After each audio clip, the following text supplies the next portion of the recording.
Good day to you. People call you the Mouth, right? They say you tell all sorts of stories. I'm no mouth to you. My name is Zdenyek, got that? What do people call you then? Bughead? Arseface? I'm sorry, Zdenyek. I'm Henry. Pleased to meet you. But you were right about the stories. I could tell you stories so sad they'd make the devil cry. Or would you prefer something so scary it'll make the hairs on your ass turn white? But it's a lot of hard work for me. Now, if you had something to drink or a couple of groschen, that might help loosen my tongue.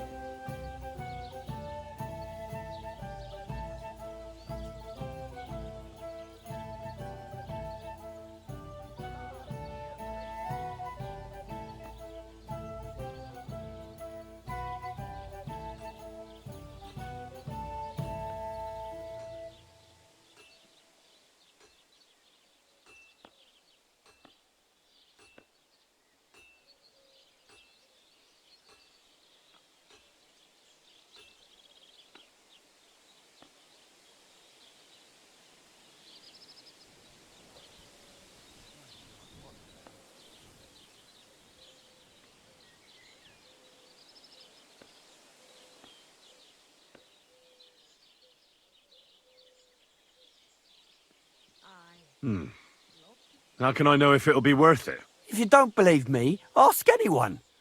They all know me in the village, and they all know I'm good. So they all sing your praises, even if you stutter? You know what? Go to hell. You can bugger right off if you're looking to insult me. But if you want to listen, you better cough up some coin.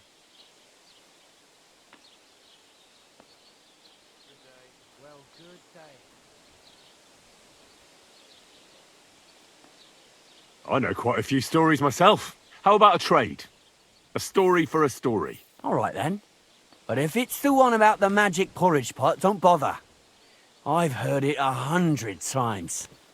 And that story always leaves me feeling hungry.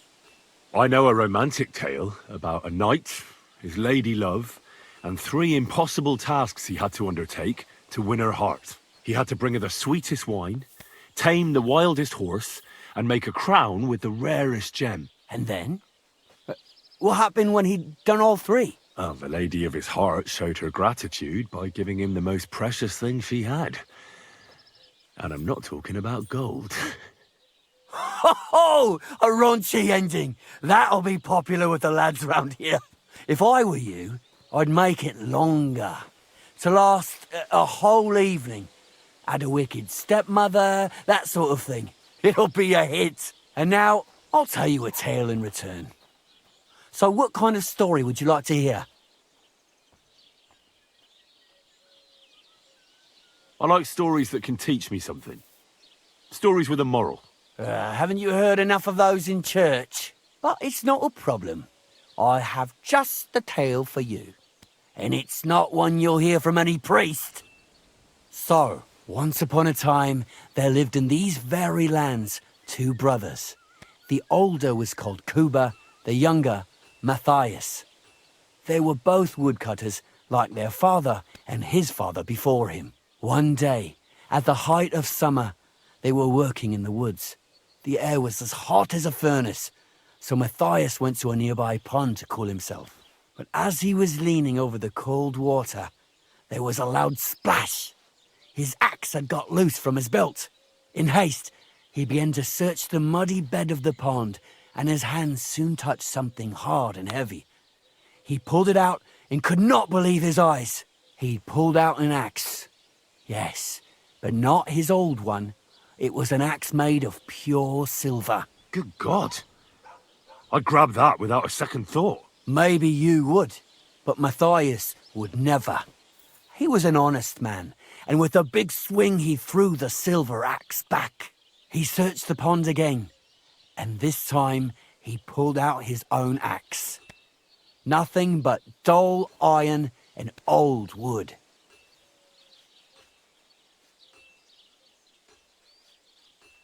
Wait, Matthias threw the silver axe back? What a fool! He could have sold it. A fool, you say? You'd better listen well. Matthias was just about to leave when suddenly a water goblin came out of the pond, silver axe in his hands, and he said, "You're a righteous man, Matthias, and for your honesty, you may keep both axes." Matthias, not hanging around for the goblin to change his mind, took up both axes, gave us thanks, and ran to tell Kuba all about it. Kuba, however, was not best pleased with his little brother's fortune. He deeply envied Matthias for his newfound wealth, so he set out to try the same thing. He ran as fast as his legs could carry him straight to the pond, threw his own axe in, and began a pretend search for it. Yet Kuba had no luck. He pulled out the axe he'd thrown in himself, so he tried again.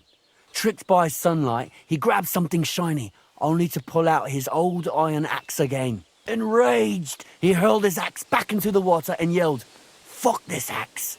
I want a silver one!" But the water goblin heard his shameful cry and was greatly upset by Kuba's greed. So, when Kuba reached down into the water for a third time, the water goblin seized his hand, pulled him down whole to the dark depths, and drowned him.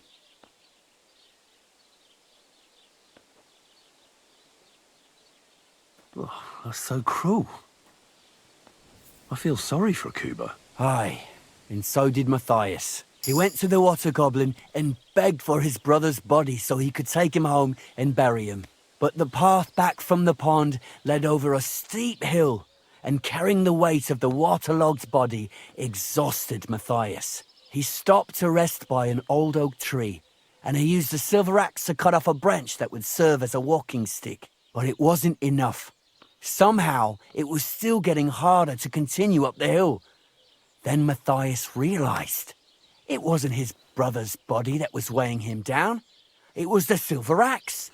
The axe was the cause of all this trouble. So he started bashing the silver axe against the big stone with all his might, trying to destroy it. Yet no matter what, he couldn't even make a dent. With the last of his strength, Matthias climbed to the top of the hill.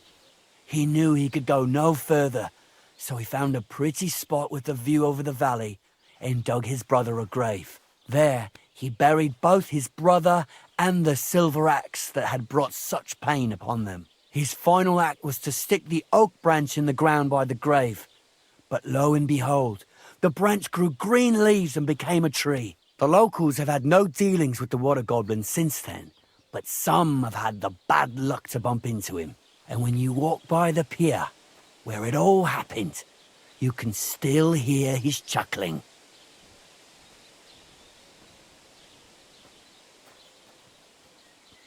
Aye, you told a half-decent tale. I've heard better, though. Oh, come on. What didn't you like about it? It was all a fairy tale. I didn't believe in water goblins even as a child. And as a blacksmith, I can tell you that a silver axe is nonsense. It would be completely useless. You need to think more, genius. A water goblin must have got inside your mind already. Why hasn't anyone gone looking for the axe, then? Because it brings misfortune. Didn't you listen to me at all? Look for yourself if you wish. Rock Tower Pond isn't far from here. The water goblin's pier is somewhere among the reeds. But leave me out of it. I'm fine here with my drink.